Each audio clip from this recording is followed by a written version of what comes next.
loro, telu, telu ya, telu. Indonesia wis kompak karena Indonesia sudah bersatu. Oke, oke ya. Papat, mangan orang mangan, sing penting kumpul.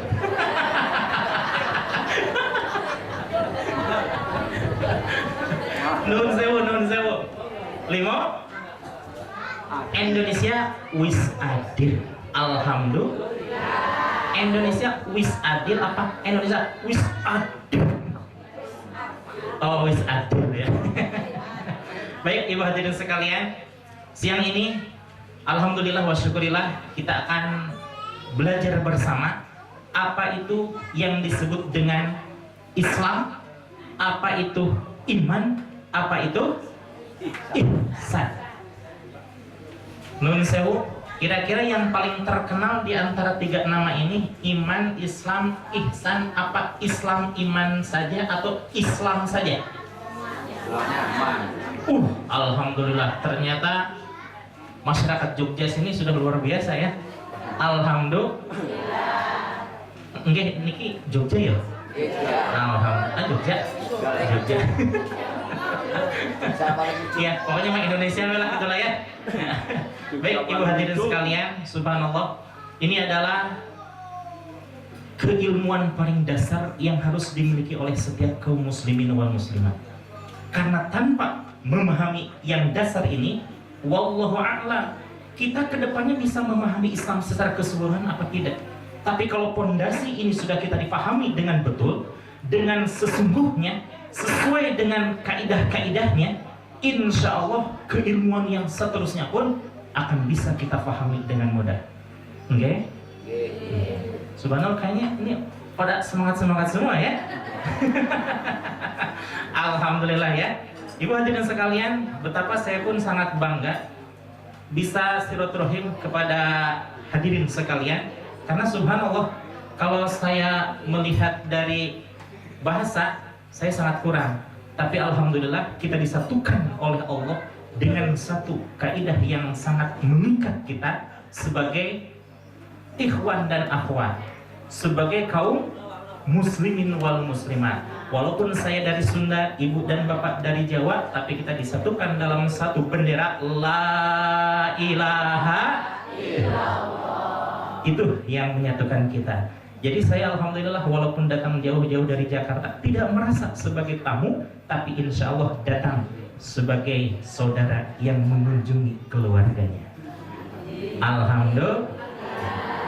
Baik ibu hadirin sekalian, kajian ini kita awali dengan satu hadis yang sebenarnya hadis ini luar biasa terkenalnya, cuma jarang disampaikan. Jarang apa bu? Jarang apa tadi? Jarang disampaikan. Kalaupun toh disampaikan, tidak tuntas penyampaiannya. Maka insya Allah hari ini kita akan tuntaskan. Ibarat kata Marisah mah, tuntas, tas. Oke, siap?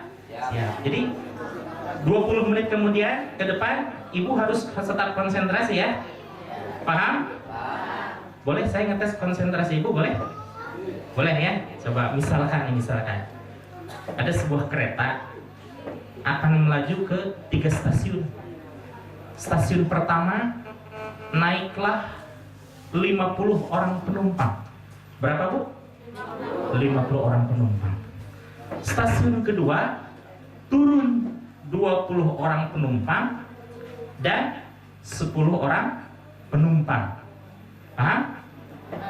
Yang ketiga turun lagi 10 orang penumpang. Pertanyaannya, bisnya turun di mana bu berhentinya? Wah, luar biasa. Berarti konsentrasi ya. Kalau stasiun tempat apa itu? Kereta. Kalau bis kota? Terminal. Berarti ibu bapak sekalian semuanya konsentrasi ya. Alhamdulillah. Baik ibu hadirin sekalian, ini ada satu hadis yang diceritakan oleh putranya sahabat Umar bin Khattab. Putra beliau bernama sahabat Abdullah bin Umar. Beliau menyatakan dalam satu hadis, yang hadis ini dinyatakan oleh Rasulullah tapi diceritakan oleh sahabat Abdullah bin Umar. Haddatsani abi, kata sahabat Abdullah, orang tua saya bercerita. Orang tuanya beliau adalah sahabat Umar. Apa yang diceritakan oleh Umar? Bainana nahnu inda Rasulillah sallallahu alaihi wasallam. Suatu saat, kata sahabat Umar, karena ini yang menceritakan Umar kan, beliau sedang kumpul-kumpul Pak. Ini dari belakang, dari luar kelihatan nggak saya nih? Kelihatan ya? Cerah nggak kepada saya Bu? Cerah. Nah, suatu saat para sahabat sedang berkumpul dengan Rasulullah. Sampai suatu saat, tiba-tiba ada seorang tamu Bu. Seorang tamu datang, pakaiannya putih bersih. Kemudian, itu rambutnya hitam legam.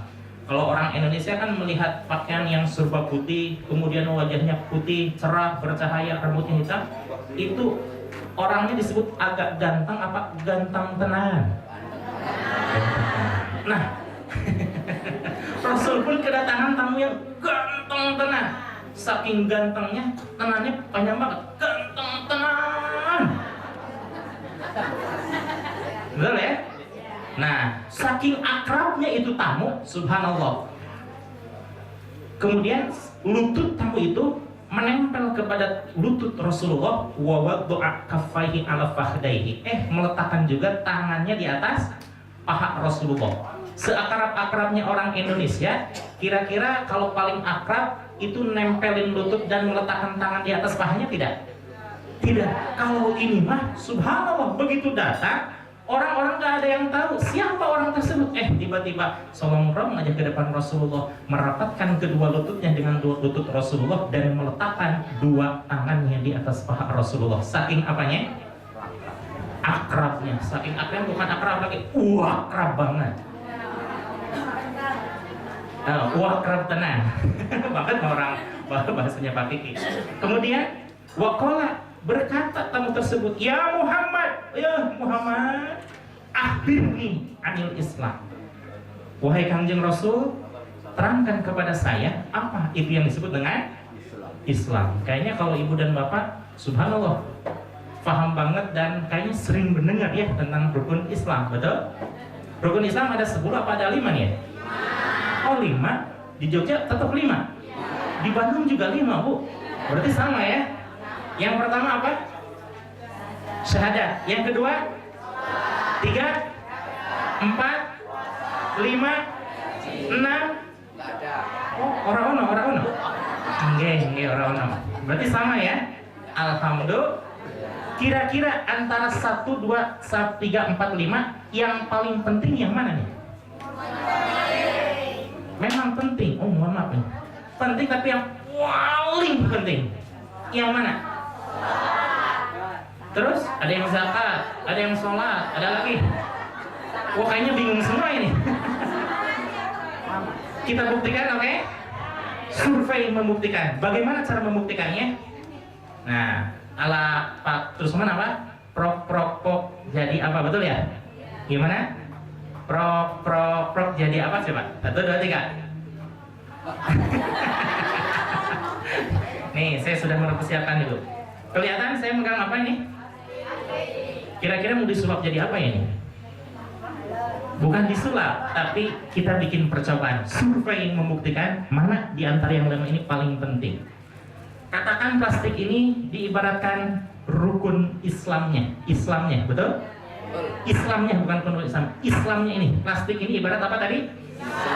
Sedangkan 5 jari ibarat rukun Islamnya. Jempol disebutnya, katakanlah seperti syahadat. Telunjuk, zakat, apa namanya? Jari tengah, jari manis, kelingking. Nah, ini Islamnya kan? Saya pegang nih, betul ya? Orang tadi kelingking ini ibadah haji ya. Orang tidak ibadah haji, padahal dia sudah nisab dan nasib. Kekayaannya luar biasa, tanahnya banyak di mana-mana, sertifikatnya sudah bukan 1 lemari lagi, 2 lemari. Tapi dia nggak ibadah haji, dosa nggak di hadapan Allah? Islamnya masih kepegang? Kepegang nggak ini kepegang. Orang tidak zakat, padahal zakat cuma 2,5, betul? Tapi dia eman-eman buat tiba zakat, katanya mendingan disimpan katanya. Dosa nggak di hadapan Allah? Islamnya masih terpegang tidak? Masih. Orang tidak mau puasa, padahal nggak ada sejarahnya orang yang puasa meninggal, betul? Tapi orang nggak tahan berpuasa, dia nggak puasa, dosa di hadapan Allah? Islamnya masih terpegang tidak? Tadi telunjuk diibaratkan apa? Sholat. Perhatikan, survei yang membuktikan kalau orang Islam KTP-nya sih Muslim, tapi dia tidak sholat, dia meninggalkan sholat, apa yang terjadi? Islamnya runtuh. Jangan langsung dari Wakil Talqin Pangkasan Kiai Haji Wahfiuddin, pasti hakul yakin ilmunya pun sangat dahsyat. Untuk itu, mari kita beri sambut kepada beliau, Al-Mukarram Al-Ustaz Abdul Latif SMMA.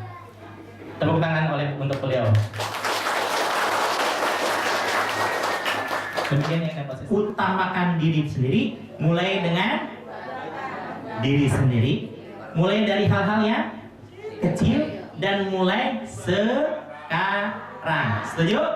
Ulangi, mulai pada siapa? Mulai dari hal-hal yang mulai sekarang. Oke lah kalau begitu. Untuk lebih memantapkan materi, teori dan praktek, kita sambut kehadiran Al-Mukarram Ustaz Abdul Latif. Kita berikan sambutan tepuk tangan untuk beliau. Yuk. Demikian, terima kasih. Apa Ustaz? Kalau tadi Ustaz Qadar di situ, saya di sini. Nanti Mas Bambang di situ. Baik, assalamualaikum warahmatullahi wabarakatuh. Alhamdulillah, wassalatu wassalamu ala Rasulillah wa ala alihi washabihi wa mawala amma ba'd. Para gimana? Pakai bahasa Jawa, Inggris atau Arab, Bu? Nah, kalau bahasa Jawa nggak bisa, bahasa Arab lupa, bahasa Inggris apa lagi? Bahasa Sunda nggak bisa juga, kasihan loh. Baik, yang kami hormati para sesepuh, para bini sepuh, para kiai, para asatid, para ustadzat, pengurus Yayasan Serba Bakti Korwil D